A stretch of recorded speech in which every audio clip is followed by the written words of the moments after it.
एक वर्ष के विराम के पश्चात फिर से हम खुले मैदान में, भले ही कम संख्या में एकत्र उपस्थित है, परंतु पूरी संख्या में अन्य अन्य केंद्रों पर उपस्थित है। और यह वर्ष अपनी स्वतंत्रता का 75वां वर्ष है। 15 अगस्त 1947 में को हम स्वतंत्र हुए। स्वाधीन हो गए। स्वतंत्र बनने की प्रक्रिया का प्रारंभ उस स्वाधीनता के कारण हम कर पाए। यानी अपने देश को चलाने के सूत्र हमने अपने हाथ में उस दिन लिए। अब चलाते चलाते अपने देश को स्व के आधार पर एक तंत्र पर खड़ा करने की प्रक्रिया वो चल रही है। क्योंकि स्वतंत्रता क्यों चाहिए इसके बारे में भी अपने देश में संघर्ष हुआ। स्वतंत्रता के लिए संपूर्ण भारत में समाज के सभी वर्गों से, देश के सभी क्षेत्रों से लोगों ने परिश्रम किए, संघर्ष किए, बलिदान दिए, त्याग और बलिदान के हिमालय खड़े किए। स्वतंत्रता और परतंत्रता इसके बारे में सबकी कल्पनाएं समान सी थी। यानी 1857 के पहले 1830 के दशक में दक्षिण भारत में वीर पांड्य कट्टेबोमन के नेतृत्व में जो हुआ संघर्ष ब्रिटिशों के साथ, उसकी घोषणा करते समय एक पढ़ा गया, उसको कुंडरा नाम के ग्राम में पढ़ा गया, इसलिए उसको कुंडरा डिक्लेरेशन कहते हैं। उसमें यह कहा गया कि ये जो विदेशी बाहर से आए हैं इनका रंग सफेद है, इसलिए पूजा में कपूर और भोजन में नमक महंगा हो जाएगा अगर हमने इनको यहां राज्य करने दिया तो। और बहुत बाद में महात्मा गांधी जी ने और एक सत्याग्रह की शुरुआत मुट्ठी भर नमक उठाते हुए की। कहते हैं कि उसके कारण अंग्रेजों के विशाल साम्राज्य की बुनियाद की मिट्टी खसकी। तो इस प्रकार कुछ समान से भाव सबके मन में थे, आपस में संपर्क नहीं था तो भी। और इसलिए ऐसी कई बातें समान सी पाई जाती है उस संघर्ष में। ऐसा एक संघर्ष हुआ और उसके फलस्वरूप हम 15 अगस्त को स्वतंत्र हुए। परंतु कालांतर में स्व की कल्पना ढीली पड़ी, अस्पष्ट हुई। उसके कारण स्वतंत्र होना है, यानी क्या होना है, अपना स्व क्या है ये पता नहीं। स्व का विस्मरण तो बहुत दिनों से चल रहा था और इसलिए स्व को भूल गए तो स्वजनों को भी भूल गए और अपने आपस में ही भेद इतने बड़े हो गए, उससे हम जर्जर हो गए। एक दूसरे को बराबरी से देखने के लिए तैयार नहीं, आपस में संघर्ष, पंथ, प्रांत, जाति, भाषा, सब प्रकार के भेद, जो विविधता थी उसकी चौड़ी खाइयां बन गई हमको बांटने वाली। और इसमें स्व का भी विस्मरण, ठीक से स्मरण नहीं रहा, विस्मरण हो गया। और इसलिए जो चुनौतियां उस समय की थी उसके सामने एक स्पष्ट नीति लेकर हम खड़े नहीं हुए। कभी इधर कभी उधर ऐसी ढुलमुल बात चली, इसका लाभ विदेशियों ने लिया। और जिस दिन हम स्वतंत्र हुए उस दिन स्वतंत्रता के आनंद के साथ साथ एक अत्यंत दुर्धर वेदना भी हमने अपने मन में अनुभव की। वो टीस अभी तक गई नहीं है, अपने देश का विभाजन हुआ। अत्यंत दुखद इतिहास है वो। परंतु उस इतिहास के सत्य का सामना करना चाहिए, उसको जानना चाहिए। जिस शत्रुता और अलगाव के कारण विभाजन हुआ उसकी पुनरावृत्ति नहीं करनी है। उसकी पुनरावृत्ति टालने के लिए और खोई हुई हमारी अखंडता और एकात्मता को वापस लाने के लिए उस इतिहास को सबने जानना चाहिए, विशेषकर नई पीढ़ी ने जानना चाहिए। क्योंकि अब जो पीढ़ी है वो उसके बाद उसने जन्म लिया है, उसको जानना चाहिए ताकि उसकी पुनरावृत्ति न हो, खोया हुआ वापस आ सके, खोए हुए बिछुड़े हुए वापस गले लगा सके। परंतु इस प्रकार की एकात्मता और अखंडता की पहली शर्त रहती है भेद रहित समताधिष्ठित समाज। पहले हमने अपने स्व को भुला दिया, स्वजनों को भुला दिया, तो भेद जर्जर हो गए। इसलिए हजारों मील दूरी से मुट्ठी भर लोग आए, हमसे बरबर लोग आए और हमको पादाक्रांत करते चले गए। ये बार बार हुआ, एक बार नहीं हुआ। हूण शक बरबर यवन आपने सुना है, तब से लेकर तो ब्रिटिशों के अपने यहां पर राजा बनने तक यही इतिहास हुआ। और इसलिए मूल जो अपना स्व है उसके आधार पर अपने स्वजन, उनके प्रति आत्मीयतापूर्ण व्यवहार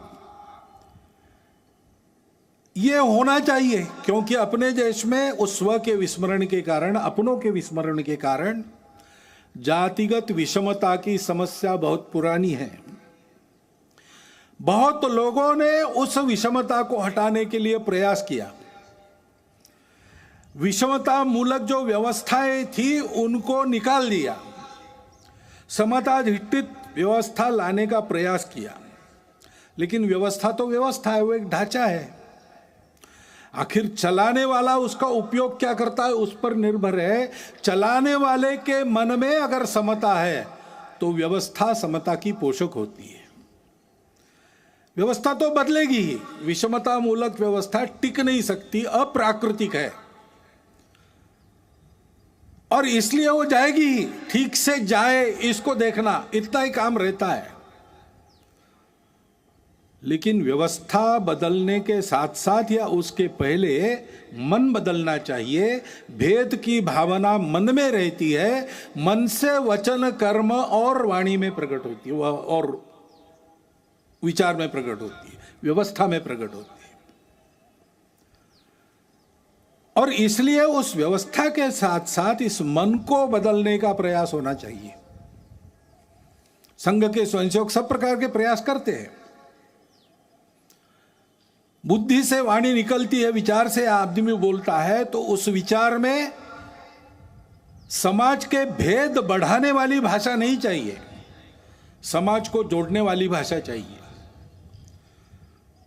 उतार चढ़ाव आते रहते, उल्टे सीधे प्रसंग होते रहते हैं। हर प्रसंग पर भाष्य करते समय, लोगों को राह दिखाते समय उनको आपस में जुड़ने की, प्रेम को बढ़ाने की भाषा होनी चाहिए। संवाद सकारात्मक हो। इसलिए सामाजिक समरसता मंच के माध्यम से, गतिविधि के माध्यम से संघ के स्वयंसेवक ये काम कर रहे।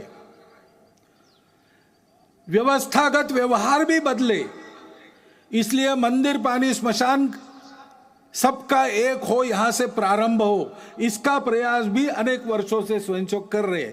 धीरे धीरे आगे बढ़ रहे, सब प्रांतों में प्रयास चल रहा है। परंतु मन से जाने के लिए तो मिलना पड़ेगा, बातचीत होनी पड़ेगी, अनौपचारिक बातचीत होनी पड़ेगी। और इसलिए पर्व त्योहारों में आपस का मेलजोल, मिलजुल कर जयंतियां, पुण्यतिथियां, विशेष उत्सव, इनको करना। जैसे समाज मिलता जुलता है, वैसे परिवार भी समाज के विभिन्न वर्गों के आपस में मित्रता करे। आना जाना, उठना बैठना, पर्व त्योहारों पर एक दूसरे के घर जाना, परिवार सहित परिवार सहित घर पर बुलाना, इस प्रकार के अनौपचारिक पारिवारिक संबंध उत्पन्न हो, ये काम संघ की शाखाओं के माध्यम से और सामाजिक समरसता मंच नामक गतिविधि से संघ स्वयं सेवक कर रहे हैं, क्योंकि भेद रहित समताधिष्ठित समाज स्वातंत्र्य के टिकने की गारंटी है और राष्ट्र के एकात्मता का अधिष्ठान है। भारत की अखंडता और एकात्मता की ये जो श्रद्धा है, वो कोई नई बात नहीं है, भारत में चलती आई हुई बात है, सनातन काल से चलती आई है। उसके लिए लोग काम भी करते आए हैं। हमारे इतिहास में प्राचीन समय से लेकर अब तक बहुत उदाहरण है, बहुत पर्व ऐसे हैं जिससे बार बार इस एकात्मता का और अधिष्ठान मजबूत बनाया गया है। श्री गुरु तेग बहादुर जी महाराज का 400 सालावा प्रकाश वर्ष है। उनका बलिदान क्यों हुआ था? इसलिए हुआ था कि ये जो भारतवर्ष की चलती आई हुई एकात्मता की, प्रेम की, अखंडता की परंपरा है, उसका आधार तो यही है कि हम सब विविधताओं को स्वीकार करते, पूजा की भी विविधताओं को स्वीकार करते हैं। और उस समय देश में यह अत्याचार चल रहा था कि अपनी पूजा बदलो नहीं तो मरो। तो कश्मीर से लोग गुरु जी के पास आए, हाथ जोड़कर सुरक्षा के लिए विनती की। तेग बहादुर जी चले गए दिल्ली बादशाह के सामने और अपनी धर्म श्रद्धा का परिचय देते हुए उनका बलिदान हुआ। उन्होंने अपना सिर दे दिया, परंतु भारतवर्ष में इस प्रकार की पूजा की स्वतंत्रता बनी रहेगी, सबकी पूजा स्वीकार होगी, कोई एक दूसरे की पूजा पर जबरदस्ती नहीं कर सकता। यह जो अपने भारतवर्ष के संस्कृति का सार है उसको उन्होंने दिया नहीं, सिर दिया, सार नहीं दिया। इसलिए हिंद की चादर कहलाए। भारतवर्ष की स्वतंत्रता, भारतवर्ष की एकात्मता, अखंडता के लिए बलिदानों, मिनी वीरों की सनातन काल से जो आकाश गंगा यहां चली आ रही है, उस आकाश गंगा के वे सूर्य से थे। वह कल्पना हमारी समान सी है और प्राचीन काल से चलती आई है। स्वतंत्र जीवन कैसा होता है, स्वतंत्रता क्या है? सबके सुख की कल्पना है। मंत्र पुष्प में हम कहते हैं अपुत्रा पुत्रिणः सन्तु पौत्रिणः अधना सधना सन्तु सर्वे सन्तु निरामया। सर्वत्र का भला, ऐसा कहते हैं। सबके सुख की कल्पना, किसी को नहीं छोड़ा, वसुधैव कुटुंबकम मानकर सब जिसमें सुखी हो और सबको एक साथ सुखी करने वाला, मनुष्य मात्र के तीनों पुरुषार्थ एक साथ साधने वाला, मनुष्य समूह सृष्टि को एक साथ सुखी कर सकने वाला, अर्थ कामों को नियंत्रण में रखकर मोक्ष की तरफ चलाने वाला, यह जो धर्म है उस धर्म का आविर्भाव अपने यहां हुआ। वो अध्यात्म आधारित है, अनुभूति आधारित है। हमारे स्वतंत्रता की वह आध्यात्मिक कल्पना है और इसलिए हम जानते हैं पसायदान में उस स्वतंत्र सुखी जीवन की कल्पना ज्ञानेश्वर महाराज ने की है। जे खळांची व्यंकटी सांडो तया सत्कर्मी रतिवाडो, भूता परस्परे पडो मैत्र जीवांचे, दुरितांचे तिमिर दावो विश्व स्वधर्म सूर्य पाहो, जो जे वांछील तो ते लाहो प्राणी जात। फिर से सबके सुख की कल्पना है, सबके कामना पूर्ति की कल्पना है, परंतु आधार क्या है? दुष्टों के बारे में भी ये कहा उनका टेढ़ापन जाए, उनकी अच्छे कामों में रुचि बढ़े, प्राणी मात्र में परस्पर सौहार्द, प्रेम, आत्मीयता का संबंध हो, सबके संकट दूर हो, सब अपने अपने स्वधर्म को अनुभूत करके चले, स्वधर्म पर चले, तब सबकी इच्छाएं पूरी होगी, प्राणी जात सुखी होंगे। जिनमें प्राण है वो सब सुखी होंगे। सुख दुख का अनुभव कर सकने वाले सब सुखी होंगे। रविन्द्रनाथ टैगोर ने बाद में कहा, कोई अलग बात नहीं की, चित्त जथा भय शून्य उच्च जथा शिर। जहां चित्त भय से शून्य हो, जहां हम गर्व से माथा ऊंचा करके चल सके, जहां ज्ञान मुक्त हो, जहां दिन रात विशाल वसुधा के खंडों में विभाजित कर छोटे और छोटे आंगन न बनाए जाते हों, संपूर्ण मानवता की एकता की कल्पना, जहां हर वाक्य हृदय की गहराई से निकलता हो, सत्य पर चलने की कल्पना, हर दिशा में कर्म के अजस्त्र नदी के स्रोत फूटते हो और निरंतर आबादित बहते हो, निरंतर कर्मशीलता आदि आदि जो पूरी कविता उनकी है, वो हमारे स्वतंत्र जीवन की कल्पना देती है और उसके पीछे जो स्व है उसका आधार आध्यात्म है, स्पष्ट करती है। और इसलिए योगी अरविंद, जिनकी 150वीं जयंती है, उन्होंने भी यही बात कही है, हमारे स्व का अधिष्ठान स्पष्ट किया है, हमारे राष्ट्रीयता की कल्पना को उच्च रव से कहा है।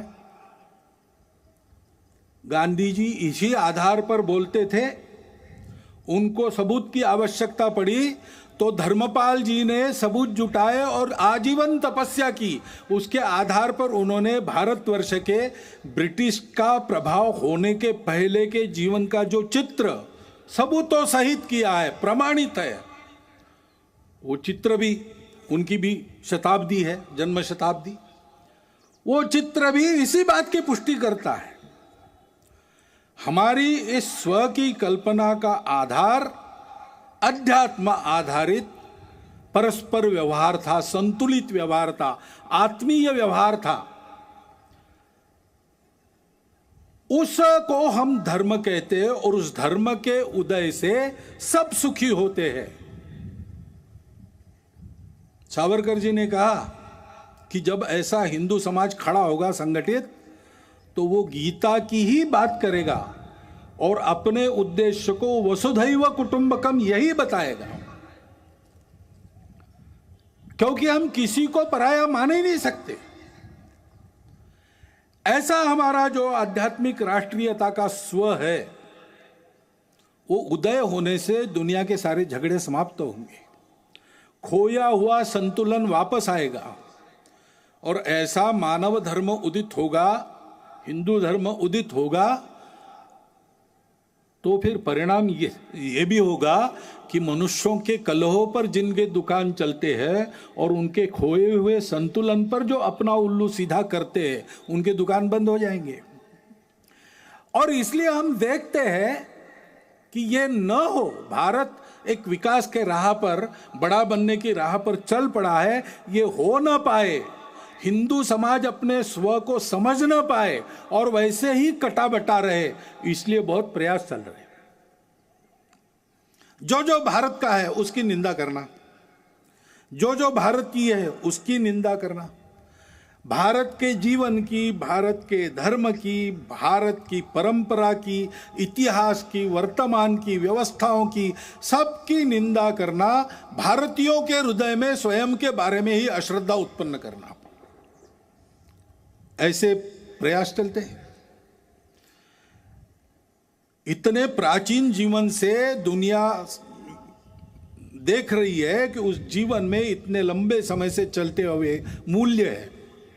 मनुष्य जीवन को स्थिरता देके, सुख देते, टूटन से बचाते, अधपतन से बचाते, ऐसे मूल्यों से युक्त हमारा जीवन है। उन मूल्यों पर हमला होता है, बोल के भी होता है, निंदा करके भी होता है और विभिन्न माध्यमों से बहुत सूक्ष्म रीति से भी होता है। ऐसा स्थूल और सूक्ष्म एक सांस्कृतिक आक्रमण भी लगातार चल रहा है, इस भय से कि अगर ये सारी बातें भारत में ठीक हो गई तो हम नहीं चल पाएंगे। और गठबंधन भी ऐसे लोगों ने बना लिया है, सम्मिलित प्रयास करते हैं। और भारत में हम देखते हैं कि इसको पहचान कर इसके उपाय में चलना चाहिए, समाज को ठीक दिशा में चलाने के प्रयास करने चाहिए। सब ऐसा नहीं करते। विशेषकर इसके व्यवस्था को चलाने का भारत के जो दायित्वधारी लोग हैं, राज्यों में है, केंद्र में है, सब लोग हैं। लेकिन कभी कभी ऐसा व्यवहार दिखता है, यानी एक भारत का ही राज्य है, दूसरा भी भारत का ही राज्य है, उसकी पुलिस आपस में युद्ध करती है, गोलियों से लोग मारे जाते हैं। हम एक देश के वासी हैं कि क्या है? अपनी राजनीतिक स्पर्धा के चलते और सरकारों का विरोध खड़ा होता है, पार्टियों का है, चलता है, लेकिन सरकारें व्यवस्था के अंग है। व्यवस्था तो एक है, संविधान के तहत बनी है। संविधान के तहत हम फेडरल स्ट्रक्चर है, लेकिन संविधान के तहत ही we the people of India, हम एक देश के लोग हैं, हमारा एक देश है। व्यवस्थाएं हमने फेडरल बनाई है, लोग फेडरल नहीं है। संपूर्ण जन एक राष्ट्र है। लेकिन ऐसा पोषक व्यवहार सत्ता में बैठे लोगों का भी होता हुआ नहीं दिखता। तो समाज को कहां से उद्बोधन मिलेगा, कहां से पथ प्रदर्शक पाथेय मिलेगा? अपने राजनीतिक उल्लुओं को सीधा करने के लिए ऐसे छल कपट चलते हैं, उसमें समाज के मन का क्या होता है, समाज में जो भेद है उनको मिटाया जाता है कि उनको और चौड़ा किया जाता है, इसकी परवाह न करते हुए होता है। अब समाज को ही बचना पड़ेगा इन बातों को पहचानते हुए, क्योंकि ये षड्यंत्र चलते हैं। असंतोष उत्पन्न करना, निमित्त तो मिलते ही है। इतने बड़े समाज में, इतने लंबे चौड़े देश में छोटा भी निमित्त है, उसको प्रचार के साधनों के आधार पर बहुत बड़ा करके बताना, असंतोष उत्पन्न करना, आपस में विरोध उत्पन्न करना, जाति से जाति को लड़ाना, प्रदेश से प्रदेश को, भाषा से भाषा को लड़ाना, कलह उत्पन्न करना और आतंक का वातावरण उत्पन्न करते हुए इसको शमन करना चाहने वाले शक्तियों को दबाने का प्रयास करना और एक तरह से देश में अराजकता उत्पन्न हो, ऐसा प्रयास करना, ये भी प्रयास चल रहे हैं। और तकनीकी के आधार पर नई नई बातें जो आ रही, वो और आग में घी डालने का काम कर रही। नियंत्रण नहीं है उसका। ओटीटी प्लेटफॉर्म्स है, उस पर कैसे कैसे चित्र आते हैं, क्या क्या आता है। अभी तो कोरोना में बालकों के हाथ में भी मोबाइल आ गया और ऑनलाइन तो देख ही रहे, और क्या देखते क्या नहीं, इसका कोई नियंत्रण नहीं। और ओटीटी प्लेटफॉर्म पर क्या दिखाना, इसका भी कोई नियंत्रण नहीं। देश में तरह तरह के नशीले पदार्थ आते, उनकी आदतें बढ़ रही है।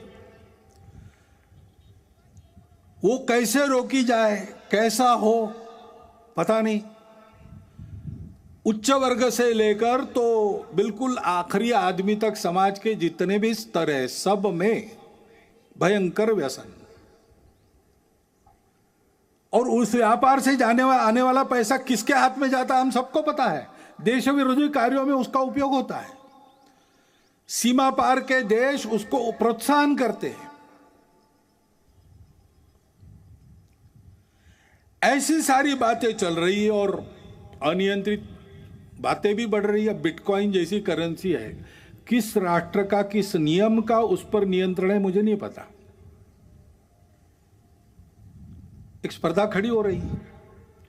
इन सब बातों को नियंत्रित करना, समाज के हित में चलाना, ड्रग्स जैसे व्यसनों का पूर्ण निराश हो, इसका प्रयास करना, ये शासन को करना चाहिए, करना पड़ेगा। परंतु शासन तो अपना काम आज नहीं कल करेगा, करने का प्रयास कर भी रहा है। वो यशस्वी आज न कल होगा, परंतु तब तक के लिए इसका बचने का क्या, और बाद में भी बचने की क्या बात है, कैसे होगा? तो अपने यहां पर एक वाक्य सर्वत्र लिखा मिलता है, मन का ब्रेक उत्तम ब्रेक। समाज का मन तैयार होना चाहिए, नई पीढ़ी का मन तैयार होना चाहिए। बालकों का, शिशुओं का मन घर में तैयार होता है। नव तरुण होने के बाद जब दुनिया में जाता है और वो दुनिया के आगे खड़ा होता है, तो उस व्यक्ति को क्या लेना क्या नहीं लेना, क्या ठीक है क्या गलत है, इसका विवेक जो मिलता है वो घर से तैयार होके मिलता है, माता पिता के आचरण के उदाहरण से मिलता है, घर में जो अपनी कुलरीतियां पद्धतियां चलती है उसके संस्कारों से मिलता है। उनको ठीक करने से बहुत सारी बात बिना शासन के भी हम कर पाएंगे। और इसलिए कुटुंब प्रबोधन की गतिविधि हमारे स्वयंसेवक चलाते हैं। सप्ताह में एक बार कुटुंब के लोग बैठते और आपस में संवाद करते हैं, मुक्त चर्चा करते हैं। स्वभाषा स्वभूषा, अपना भजन भवन भ्रमण भोजन किस प्रकार से चलता है, कम से कम अपने घर की चौखट के अंदर हम लोग अपने स्व के आधार पर आचरण करते कि नहीं, घर में अपनी भाषा बोलते हैं कि नहीं, कागजों पर अपना हस्ताक्षर करते हैं तो अपनी मातृभाषा में करते हैं कि नहीं, करना चाहिए। जहां टाल सकते हैं विदेशी भाषा को टालो, जहां उसका उपयोग है और जहां अनिवार्य है वहां तो करना ही पड़ेगा, करेंगे भी, हमको किसी भाषा से थोड़ी बैर है। परंतु स्वभाषा स्वभूषा, अपना भजन अपना भोजन, इसका एक महत्व है। स्व का ज्ञान परंपरागत रीति से पीढ़ी दर पीढ़ी बनता रहे, इसलिए उस आचरण के बारे में चर्चा। और मैं अपने लिए रोज कुछ करता हूं, परिवार के लिए रोज करता हूं, समय देता हूं, पैसा देता हूं, देश समाज के लिए रोज क्या करता हूं, कितना खर्चा रोज करता हूं, इसका विचार होके ऐसे छोटे छोटे संकल्प लेना और उसके आधार पर परिवार में सब लोगों का मन बनना चाहिए, नई पीढ़ी का भी बनना चाहिए। तो इस प्रकार के विपरीत वातावरण में भी उनकी प्रतिकार शक्ति जागृत रहने से, विवेक शक्ति जागृत रहने से वो उचित का ही चयन करेंगे। स्वाभाविकता तो उनका झुकाव अच्छे के तरफ ही है, केवल उसके लिए पोषक उनके मन बुद्धि के संस्कारों को बनाना चाहिए। उसके लिए गतिविधि चलती है। हमारे स्वयंसेवक भी और अन्य अनेक लोग भी ये काम कर रहे हैं। अभी इस प्रकार के हमारे प्रयास चलेंगे। बीच में कोरोना आ गया। कोरोना के पहले लहर का हमने बहुत अच्छा सामना किया, दूसरी लहर ने बहुत ज्यादा नुकसान किया। हम सब समाज में एक दुख का अनुभव कर रहे हैं। नई पीढ़ी के कई होनहार लोग, सक्रिय लोग इस कोरोना ने उठा लिए हम में से, असमय उठा लिए। उसका बहुत दुख है, उनके प्रति श्रद्धांजलि है। लेकिन वो होने के बाद भी तुरंत सावधान होकर पूरे समाज ने अपनी जान को हथेली पर लेकर दूसरे लहर का भी सामना किया, यशस्वी प्रतिकार किया। और अब तीसरे लहर की आशंका है तो भी अपना देश कोरोना के प्रतिकार में दुनिया में सबसे आगे है। ये परिस्थिति है। ऐसे कार्यकर्ताओं का अभिनंदन भी है, सारा देश अभिनंदन कर रहा है, हम भी उसमें सहभागी। तीसरे लहर की आशंका है, अब दिन ब दिन और मध्यम पड़ते जा रही है। लगता है कि नहीं आएगी, अथवा आएगी तो बिल्कुल परिणामकारक नहीं होगी। लेकिन किसी अनुमान पर निर्भर नहीं रहना चाहिए, तैयारी पूरी होनी चाहिए। गांव स्तर तक हर गांव में 5-7 कोरोना योद्धाओं की टोली तैयार रहे। इसलिए संघ ने देश भर में प्रशिक्षण का कार्यक्रम लगभग पूरा कर लिया है और उसके आधार पर इस कोरोना से लड़ाई होगी, ठीक से होगी। आएगा नहीं ऐसी आशा करते हैं, लेकिन आएगा तो क्या करना उसकी पूरी तैयारी है और हम इस कोरोना को मात देंगे। उसके नुकसान हुए हैं, 2 साल चला तो आर्थिक क्षेत्र में नुकसान हुआ है, बहुत नुकसान हुआ है, परंतु हमारा समाज उससे दबा नहीं है। आर्थिक क्षेत्र में भी उस नुकसान को पूरा करने का आत्मविश्वास दिखता है, लोग बोलते हैं। और किसी किसी आर्थिक अर्थायाम के क्षेत्र में तो सब पूर्ववत हो गया और आगे बढ़ गया, ऐसा भी वृत्त आता है। स्व के बारे में अपने समाज की प्रवृत्ति निश्चित रूप से बढ़ी है। अभी राम मंदिर का धन संग्रह हमने किया गांव गांव जाके, तो वहां भी यही अनुभव आया। उत्स्फूर्त रूप से समाज के सभी जाति वर्गों का, सभी भौगोलिक क्षेत्रों से उत्तम सहयोग मिला, और एक ही भावना के कारण कि कुछ हमारा हमने वापस लाया है, उसको खड़ा कर रहे हैं। सब लोग राम की पूजा करने वाले लोग नहीं थे, परंतु सबका योगदान है, सबका उत्साह है, और उस वो प्रकट भी हो रहा है, वो उत्साह प्रकट भी, उस आत्मविश्वास का परिणाम भी दिख रहा है। अभी ओलंपिक और पैरा ओलंपिक में कितने मेडल, ओलंपिक में 1 गोल्ड, 2 सिल्वर और 4 ब्रॉन्ज। जो हाथ उठाए उसका हाथ न रहे, इतना सामर्थ्य होना चाहिए, लेकिन सामर्थ्य का उपयोग क्या करना चाहिए? दुर्बलों की रक्षा। शील और शक्ति को साथ में लेकर हिंदू समाज को चलना चाहिए, क्योंकि दुनिया दुष्टों की है, वो बिना शक्ति सत्य को भी नहीं मानती। तो हिंदू समाज को अपने भेद भूलकर संगठित होना पड़ेगा, शक्ति संपन्न होना पड़ेगा, सबको समझना पड़ेगा कि इस अर्थ में हम सब हिंदू हैं। इसको समझा, इसलिए तो हमारे इतिहास में राणा सांगा के साथ अकबर से लड़े, बाबर से लड़े हसन खां मेवाती हो गए। राणा प्रताप के साथ अकबर को टक्कर देने वाले हकीम खां सूरी हो गए। खुदा बख्श और गौस खां जो अंतिम सांस कर झांसी की रानी और उसके वंशजों के साथ रहे, वो हो गए। पंडित राम प्रसाद बिस्मिल जी के जिगरजान दोस्त अशफाक उल्ला खान जैसे क्रांतिकारी उसी ने हमको दिए।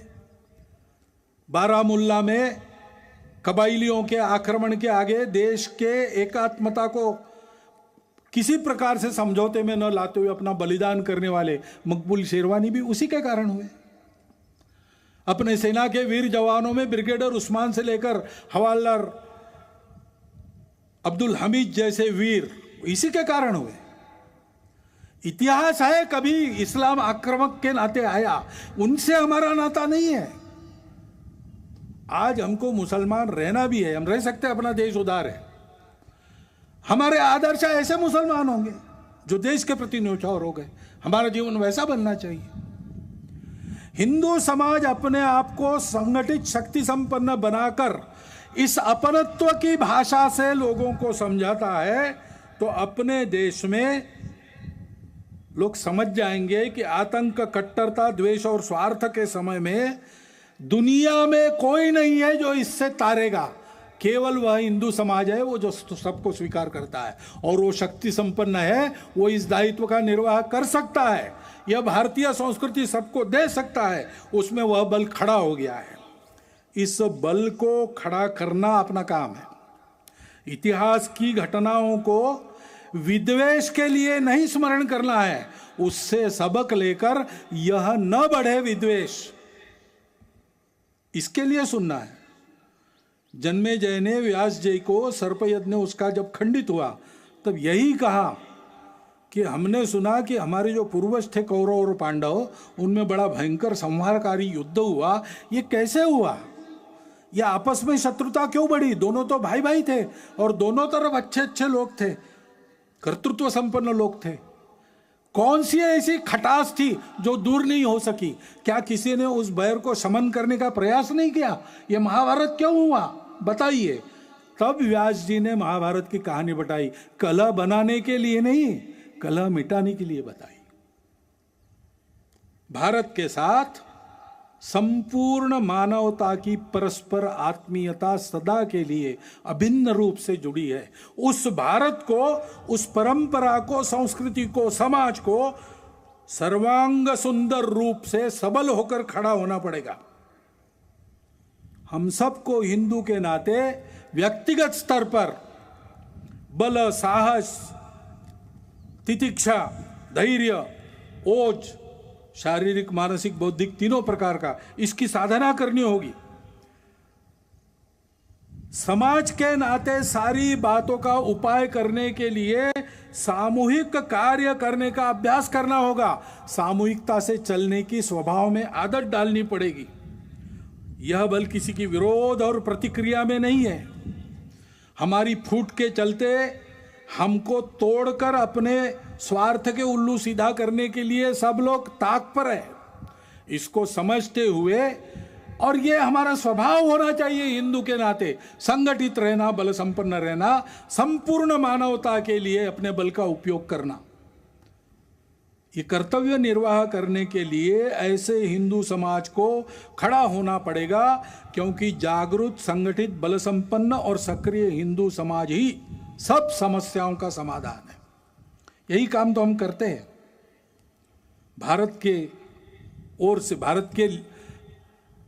भारत की जो प्रगति है उससे विकास की अपेक्षा भारतीयों की जैसी भारत से है, वैसे संपूर्ण विश्व की अपेक्षा है एक नई राह दिखाने की। उसके लिए भारत को तैयार करना, अपनी विविधता को अपनी एकता का श्रृंगार बनाकर बल के साथ सब प्रकार के जीवन का उत्तम उदाहरण बनकर दुनिया में खड़ा, संपूर्ण देश को प्रेम से पुकारता ललकारता हुआ, अपनी छत्र छाया में अधिक अच्छे मनुष्य बनकर सृष्टि के साथ कल्याण की राह पर अग्रसर करने वाला विश्व गुरु भारत हमको खड़ा करना है।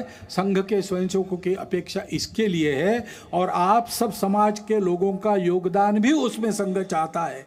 इस यज्ञ में आपकी भी सबकी संविदा पड़े, सारा समाज इसके लिए अग्रसर हो तो भारत का भाग्य बदल जाएगा। वो भाग्य बदलना है, वो भारत की आवश्यकता है, वो समय की, विश्व की आवश्यकता है। और इसलिए भ्रांति जनमन की हटाते, क्रांति का संगीत गाते, एक के दशलक्ष होकर कोटियों को है बुलाते, इस पद्धति से हमको आगे बढ़ना है। क्योंकि तुष्ट माँ होगी तभी तो विश्व में सम्मान पाकर बढ़ रहे हैं चरण अगणित, बस इसी धुन में निरंतर। भारत माता की जय।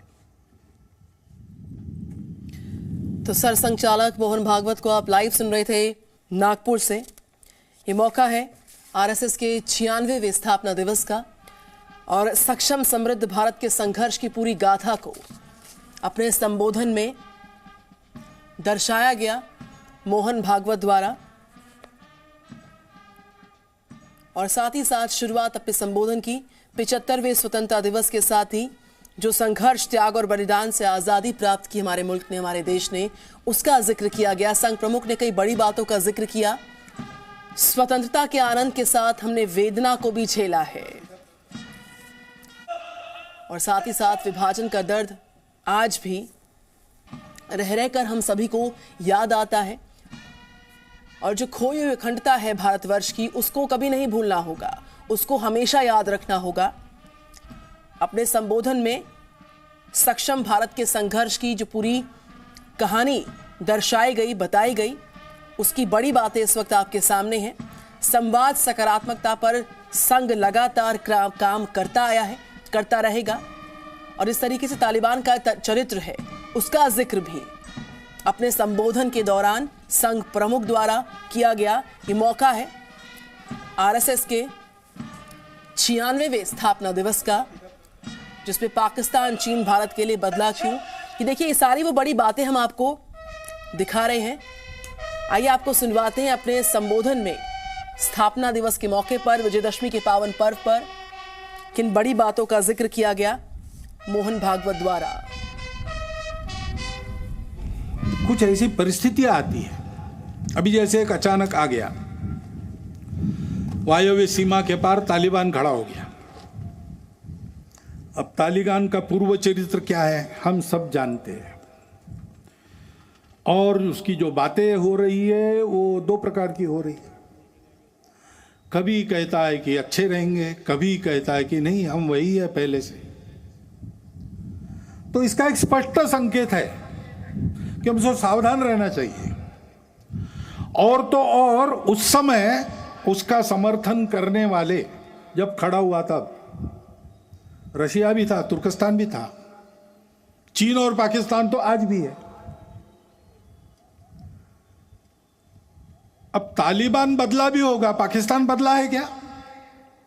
ऐसा तो बिल्कुल नहीं है। चीन का इरादा भारत के बारे में बदला है क्या? ऐसा तो बिल्कुल नहीं है। और इसलिए ये मानते हुए भी हृदय परिवर्तन हो सकता है, बुरा से बुरा आदमी भी बदल सकता है, बातचीत से संवाद से बातें हल होती है, प्रेम से अहिंसा से मामला ठीक हो सकता है, इसको मानना चाहिए, इसके प्रयास भी जारी रखने चाहिए, लेकिन अपनी सावधानी अपनी तैयारी को पूर्ण रखते हुए हमको सजग भी रहना चाहिए। अभी अभी जम्मू कश्मीर में होकर आया, वहां सामान्य जनता को 370 हटने के अच्छे लाभ मिल रहे हैं, उसको तो मानते हैं, लेकिन और आगे बढ़ते हुए उनका देश के साथ सात्मीकरण हो, इसके प्रयास बढ़ाने की आवश्यकता है। मन से एक होना चाहिए। भारत से किसी भी भारतीय के रिश्ता लेन देन का नहीं है। हम भारत माता के पुत्र हैं, हम भारत के अंग हैं। कश्मीर की जनता को उसके मन में उस भावना को हमको विकसित करना पड़ेगा। इस दृष्टि से शासन के समाज के दोनों के प्रयास चल रहे हैं और बढ़ने चाहिए, उसमें गति आनी चाहिए।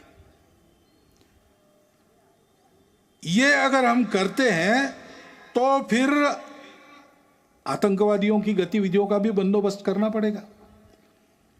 अभी 370 हटने के बाद उनके प्रति जो डर था वो भाग गया। अब वो डर से ही काम लेते थे, तो उस डर को वापस लाना उनके लिए आवश्यक है। इसलिए चुन चुन कर जैसे पहले करते थे, मनोबल गिराने के लिए टारगेटेड वायलेंस, लक्षित हिंसा वो कर रहे हैं। उद्देश्य कई है उनका कि अपने डर को फिर से स्थापित करना, और समाज वहां संघर्ष कर रहा है। वो कह रहा है कि एक बार डरे डरे अब नहीं डरेंगे, आप डर को वापस नहीं ला सकते। लेकिन शासन को भी बड़ी चुस्ती से इसका बंदोबस्त करना पड़ेगा, तब इस संघर्ष को हम ले लेंगे, जीत लेंगे। Presenting B News app, available on Google Play and App Store. Download it now.